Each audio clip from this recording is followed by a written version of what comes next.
Alors Mathieu, comment tu as trouvé cette petite mise en bouche? Bah, écoute, c'était très agréable. Bon, c'est toujours agréable de faire partie comme ça d'une grosse organisation. Moi, j'ai trouvé que tout a été abordé, à savoir bah voilà, les difficultés pour développer le MMA en France, les objectifs du Bellator. Donc là où on a été rassuré sur le fait que c'est pas juste un événement une fois de temps en temps qu'ils veulent faire, mais vraiment s'investir pour le développement du sport et prendre la France comme un appui pour développer le Bellator en Europe, quoi. Ça, c'est peut-être une différence fondamentale entre le Bellator et l'UFC. C'est Bah, que ce que l'UFC dit, en fait, peut-être que le Bellator le fait plus en bah, réalité, non? Après, voilà, l'histoire nous dira ce que fait l'UFC par la suite, mais pour l'instant, c'est le deuxième Bellator en France. Voilà, c'est le deuxième Bellator en France, alors que l'UFC, ça fait 10 ans à peu près qu'ils jurent par tous les grands dieux que dans quelques mois, ils sont en France. Voilà. Après, peut-être Mais aussi que l'UFC attende des conditions qui soient vraiment les plus optimales. Le Bellator prend le risque, même si c'est récent, même si la Fédé est encore en train de se mettre en place, même s'il y a des contraintes. En tout cas, ils montrent qu'ils ont très envie de venir déposer leur marque en France. d'accord. Les match-ups, comment tu trouves? Toi, dernier Karat, tu as signé un combattant, c'est tout frais. Tu peux nous C'est parler de ça. ça? Ouais. Alors, on a signé un contrat pour Bourama, qui affronte Victor Vercher. Donc, il y a deux combattants qui ont à peu près la même expérience. Victor Vercher a un combat de plus. Un peu difficile de se projeter parce qu'on n'a trouvé qu'une vidéo de combat. On sait que c'est un franco-brésilien qui a fait ses 4 premiers combats au Brésil. On se doute qu'il a un bon niveau au sol. Et on a vu dans le combat qu'on a visionné qu'il y a un bon niveau de boxe aussi. Donc on sait que c'est un adversaire très complet. C'est deux combattants qui vont se ressembler un peu. On sait que ça va être un match qui sera difficile pour l'un et pour l'autre. D'accord. Et d'une façon générale, qu'est-ce que tu penses de la carte? Bah, moi j'ai très envie de voir Romero contre Mamanov. Ça c'est deux combattants que j'aime bien. Donc c'est un bel affrontement. C'est un peu un combat à l'ancienne, quoi, opposition de style. C'est un peu un combat à l'ancienne, Ouais. voilà. Après, on sait que le lutteur peut s'avérer être un bon striker aussi. En tout cas, il frappe fort, voilà. Mais là, effectivement, il a un adversaire où c'est plus sur la lutte qu'il devrait s'appuyer, à mon avis. Et puis, bah, le main event, Bader contre Cheikh Congo, ça va être un gros événement aussi, quoi. Viens ici, ouais, on aura plus de lumière. Parce qu'on est en train de nous foutre dehors. Voilà. Et ouais, le prono, toi, pour Cheikh Bader, tu vois quoi? Écoute, bon, alors moi j'aime bien Bader j'aime bien son style, je l'aime bien en tant que combattant. Après, bah, Cheikh Congo, il est français, je vais soutenir le combattant français, donc je ne peux pas en dire beaucoup plus pour l'instant.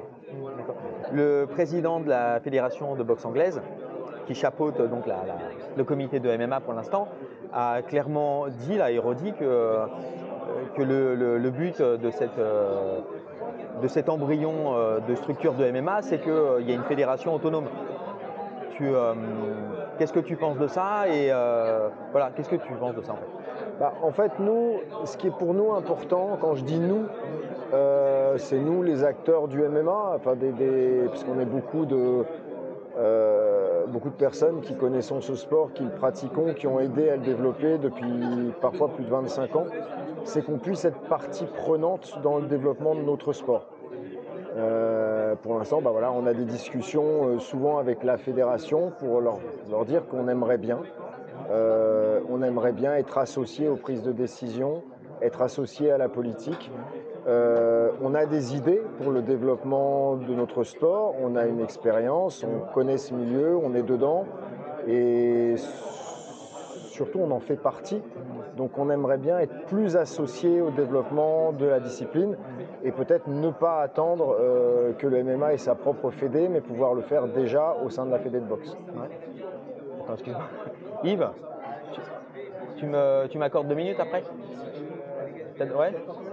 Quoi? Là, 2-3 minutes. Et le Bellator, l'UFC, ok, c'est bien beau, mais tu as aussi des organisations françaises, toi tu en fais partie.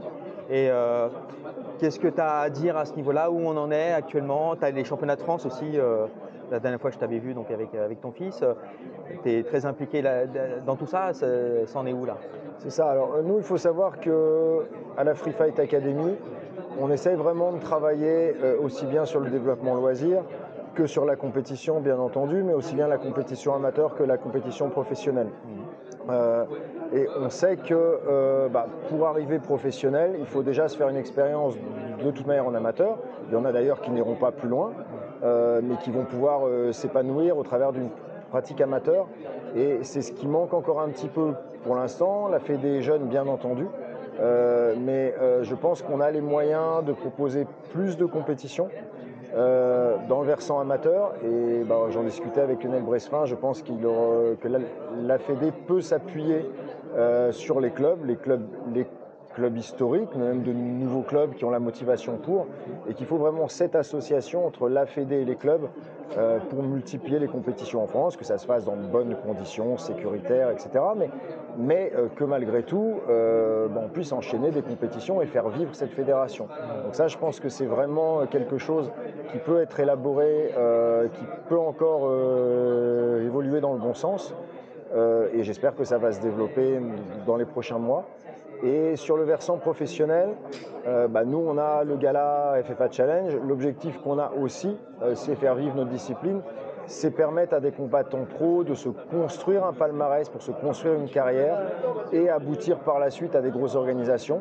C'est ce qui s'est passé avec notre combattant, Bourama, qui a commencé par des petites orgas, qui a fait 2 combats au FFA Challenge et qui maintenant se retrouve à signer pour un combat au Bellator, donc dans une des organisations majeures. Et ça n'aurait pas été possible s'il n'y avait pas eu le FFA Challenge, s'il n'avait pas fait 2 combats de plus dans le FFA Challenge. Donc on a besoin d'un soutien aussi pour développer des événements de moins grande envergure en France, et c'est ça l'intérêt que la discipline soit légalisée en France, c'est-à-dire qu'il puisse y avoir de plus en plus d'événements en France pour permettre aux combattants français de se construire un palmarès et accéder à de plus grosses organisations. Prochaine organisation, toi, c'est quand alors? Alors le prochain FFA Challenge, ce sera le 28 mai et ce sera un petit peu une date historique aussi puisqu'on quitte la région parisienne et qu'on ira dans le sud, donc 28 mai à Orange pour le FFA Challenge 5. 28 mai à Orange, donc retenez ça et puis on y sera peut-être avec plaisir en tout cas. On vous y retrouvera avec plaisir aussi. Je te remercie Mathieu.